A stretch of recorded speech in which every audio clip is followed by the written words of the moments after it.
how do you top one of the highest grossing, most seen movies of all time? You give it a sequel that doesn't do the exact same thing over, but instead continues the story and in a dark, dark way. The Empire Strikes Back is often said to be the best of the Star Wars trilogy, or really any of the Star Wars films, and yeah, they're pretty much right. We open once again with the Empire seeking out the rebels, led again by Darth Vader, as Luke gets a message from a deceased Obi-Wan that he is to seek out Yoda, the Jedi Master that taught him. After being attacked by the Empire, Luke separates from Han and Leia in order to find this Master Jedi and learn the ways of the Force. While learning these new ways, the rest of the gang takes shelter in Cloud City, a place ruled by Lando Calrissian. But little does everybody know that the Empire has an evil trap for all of them, especially for Luke, who Vader has a keen interest in. It's so refreshing that the sequel to one of the highest grossing films of all time is actually doing something a little different. Not just different, but taking chances. The pacing is slower, the imagery is darker. It wasn't telling the story like it was a sequel, it was telling it like it was the second part. In fact, this was the first time on the big screen they actually put Episode 5 on there, with Lucas revealing this is now a 6-part movie series. Why start at number 4? Who knows, but people were enjoying it so much, they didn't care. They just figure he could do no wrong. Which, well, I'll get to that later. Everybody likes this movie for different reasons. Well, actually, that's not true. They all like it for the same reason. It's darker. There's more drama. It leaves you on a cliffhanger. It's taking this happy-go-lucky adventure that we had with the first one and making it much more gritty. Me personally, I like it because it took the very basic good versus evil story and started to gray it out a little bit. I think most people know the big surprise in this film, but I'm not gonna give it away in case you don't. I will say, when it was revealed, I didn't see it coming, but my mind wasn't quite blown like everyone else. I actually kind of thought to myself, yeah, that sounds about right. That solid line of good versus evil, black versus white was suddenly being blurred, and it was actually very welcoming. As much as we love to say the dark side and the light side, this suddenly made it a little bit more interesting. It didn't always have to be the cowboy with the black hat and the cowboy with the white hat. You could get a little bit more three-dimensional with it. And speaking of which, the movie really does seem more three-dimensional.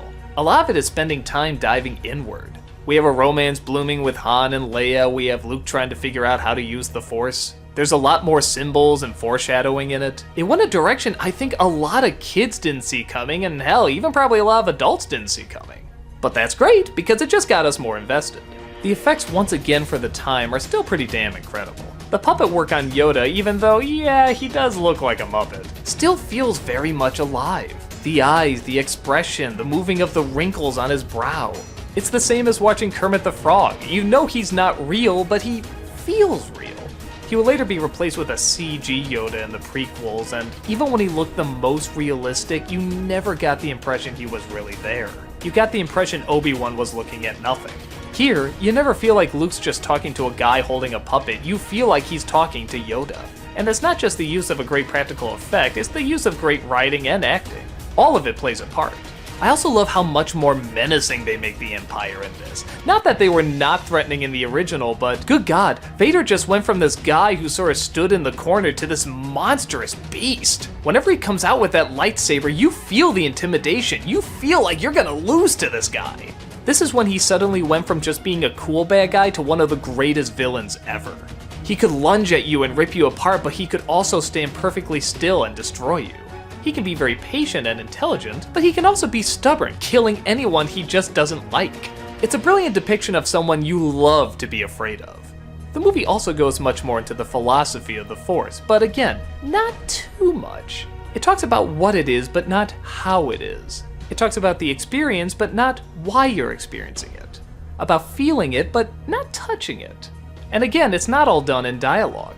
There's a great scene where Luke just goes into this area in the swamp and comes across Vader. We know it's not really him, it can't really be him, and yet the fight takes place and he sees his own face inside the mask. Those are the exact right choices that have you say, oh my god, what does that mean? What can it mean?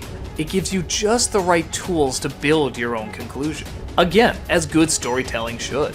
So yeah, like everyone else, it's my favorite out of the Star Wars films. Are there still details that don't make sense? Sure, but it's the same as the first one. You overlook it because the rest is just so good. And you know that's not the focus. The focus is to be sucked into this world and its characters. And most of the people who watch it are. It's more intense, more suspenseful, more visual, more philosophical, more dramatic, more of what you've come to love. The force is strong with this one.